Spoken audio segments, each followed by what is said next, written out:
Well, let's talk about the dry conditions out there right now. Sunshine and really warm temperatures. It really feels like summer out there today. It's finally here this week, Lisa.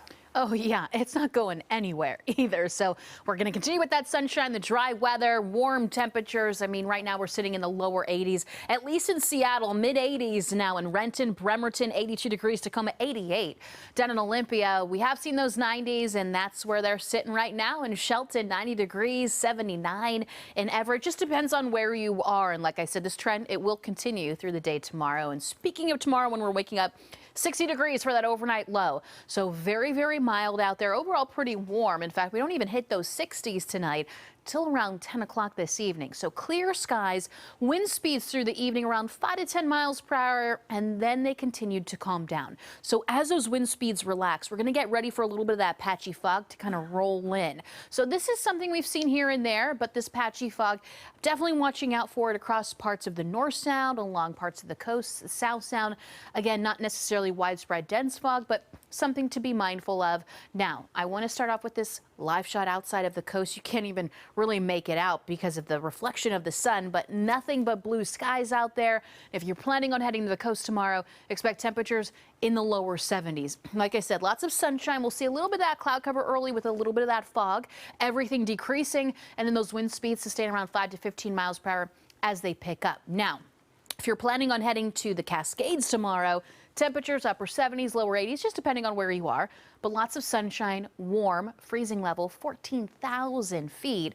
And if you're planning on heading to the central Washington area or even just eastern Washington, temperatures are going to get hot there. So most of us tomorrow will be right back in the mid 80s, just like what we're experiencing now, but quite a different story when it comes to central Washington. So this is where we also have highlighted behind me in the orange. We have a heat advisory. This goes into effect tomorrow, starting at 12 o'clock and continues until 9 o'clock in the evening. Those temperatures are going to range from 99 to 102 degrees. So it is hot, not only for parts of Washington, but even across parts of the West Coast. So everything in the orange, that's that heat advisory that continues for areas like Oregon and all the way down into California.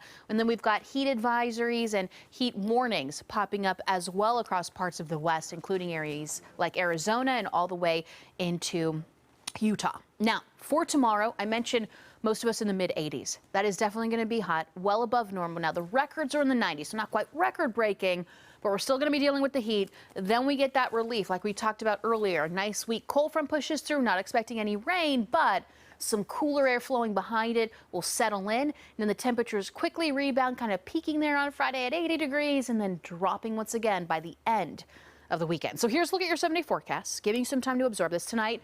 Like we talked about, very mild, 60 degrees. That is it. Just because of the heat that we've experienced today. Lots of sunshine tomorrow, just watching out for a little bit of that patchy fog early, and then the temperatures cool down a little bit. Wednesday, when we're waking up, probably watching out for some cloud cover. Then we clear out in the afternoon for more sunshine. Overall, Wednesday will give us that relief, and then temperatures remaining pretty much in the upper 70s, lower 80s from Thursday into Friday before we cool down again by the weekend. And that is a look what we can expect.